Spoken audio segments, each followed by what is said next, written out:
in the northern regions also here. So our economy is like super mixed now. But in the olden days, it was just basically on farming and mining, a lot of hard labor. And of course, they also sell what they plant. So that is our economy system.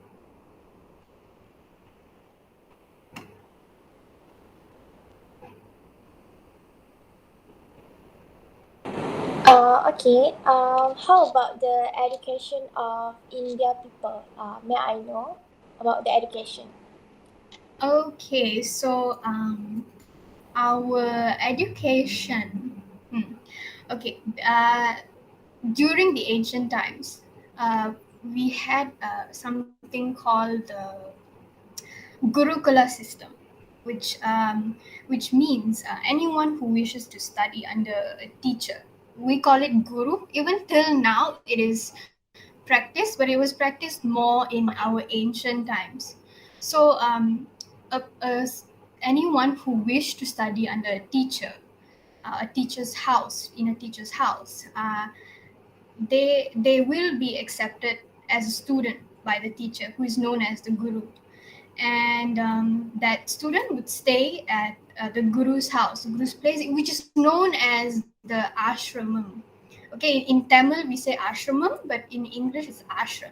So actually, there are still a lot of ashrams here in India, but this was mostly practiced in the ancient times. So like here, I mean now it is like for those who actually grow older, those who are in their like golden ages, then they go to a guru, they go to a ashram, they settle down there, they die there, and but before that, a lot of young people like us, they grew up under gurus, under their teachers. They would stay from like a toddler age. Their parents would send them to a guru's house, because that is the best way to learn in India. You learn from a guru, you learn a lot of discipline when you're in a guru's house. So our education system started like that. And so whatever activities they had to do for education during that time were all in the guru's house. So basically everything is done there, and they call it guru sishan system. The guru is our teacher, and the sishan is the student and the follower. So whatever teachings, whatever religion, whatever belief their guru follows, they follow, the students follow as well. So this creates like a strong tie between teacher and student. So this is how our education system started, and it also taught us a lot about discipline, like things about running a house, running a family, traditions, what cultures to practice when you grow up, and what kind of people you become. Do you become like a person with full of good ethics, so it was like a really good system at that time. But now of course it's normal, you go to school, you see your teacher, you come back, and that is the trend now. So yes, that is how our education system started. Okay, thank you so much. You're welcome.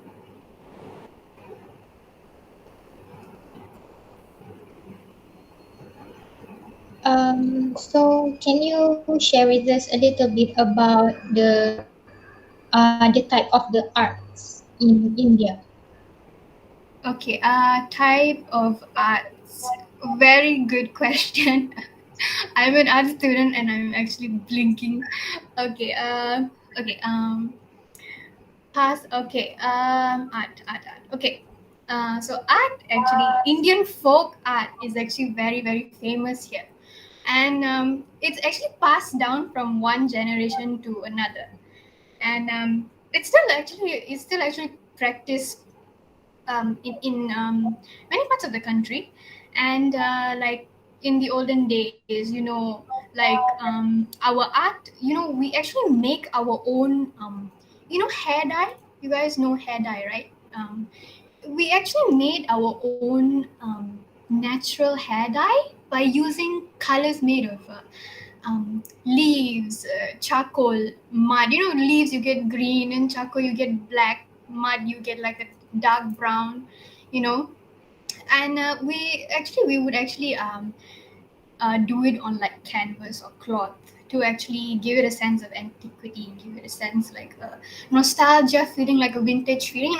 Of course, to test the color to see. You don't want to put the wrong color on your hair, right? You know.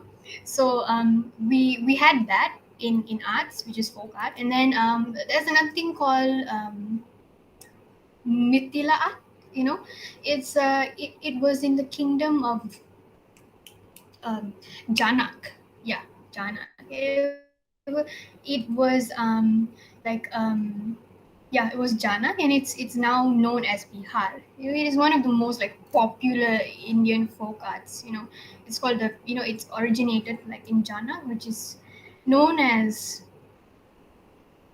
which is like known as like woman who wanted to be one with God. I'm not entirely sure about the whole process of the Mithila art, but it's something that I read somewhere like a long time ago. I think my dad would have told me the story, but I can't really remember much about it. But that art was actually supposed to be practiced by women who wanted to be one with God, you know. And another form of art is pad.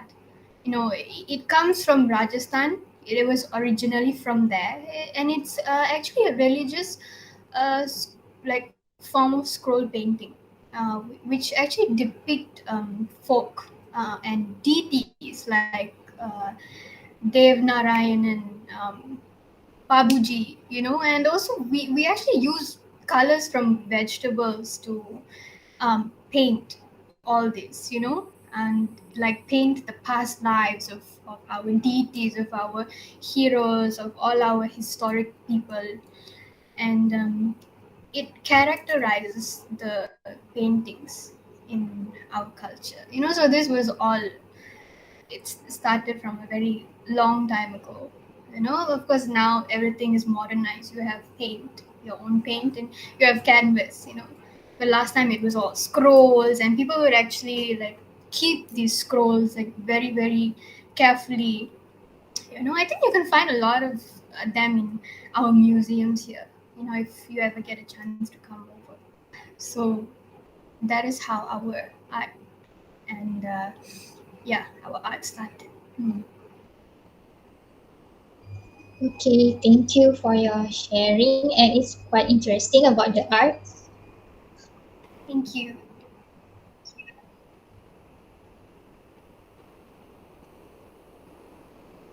Is there anything else you'd like to ask?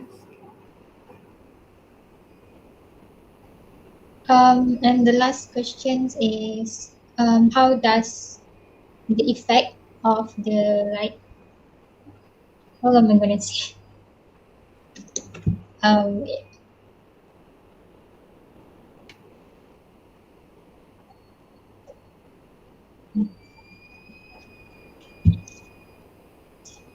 Are you talking about the effect of when we were ruled by the British people? Are you about to ask me that question? Okay. yeah, something like that. Okay. So of course, our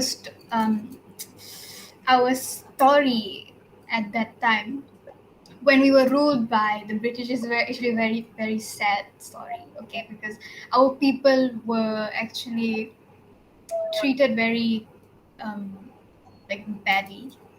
It's actually a heavy topic. So when India actually gained its independence from the Britain people, which is on the August 1947, the majority of Anglo Indians, they left. After the independence, they left, or they were planning to leave the country. So many people experienced a lot of trauma during that time, and um, they like they experienced a lot of violence and a lot of torture. You know, like if like you work for a British and then you mess up something, they torture you quite terribly. There's actually a film based on our history when we were ruled by the Britons. Maybe Jay might know. It's called Madrasapattinam. You guys should actually, yeah, you guys should actually watch that movie. That movie explains everything about our time during the British era. So like these people who experience those kind of trauma, um, they were actually within the Indian civil service, and they would actually write about what they witnessed during that trauma, and like like there would be like bloodbaths everywhere. It would follow. Anything like private, confidential. If anything was revealed, like you actually complain, like, oh, you are I'm being tortured. You would actually get tortured more. So in those days, our people couldn't fight back. Whatever the British says, whatever the British does, it's all following to their tune. So we can't even like beg for mercy. Like the minute you do something wrong, you're done, you're dead. And colonialism was also very traumatizing for our people at that time. Especially colonial subjects. They suffered from malnutrition, poverty, diseases, and because they are starving. They are starving, and they are poor. During the British time, there wasn't many people who were actually having like an easy life. The ones who probably had an easy life were like the ones working in like the British home. You know their servants or whatever. Maybe they could have led like an okay life. But for like the people who did hard labor, they were actually very poor. The British showed them no mercy. You're poor, I don't care. So they were starving. They would die of starvation. And so like they suffered a lot during the British time. There was so much of economic exploitation, political disadvantage, and systematic programs were also aimed at creating a sense of racial inferiority. But it wasn't a great time during the British rule. So I'm quite thankful that it's all over, and now we're at peace.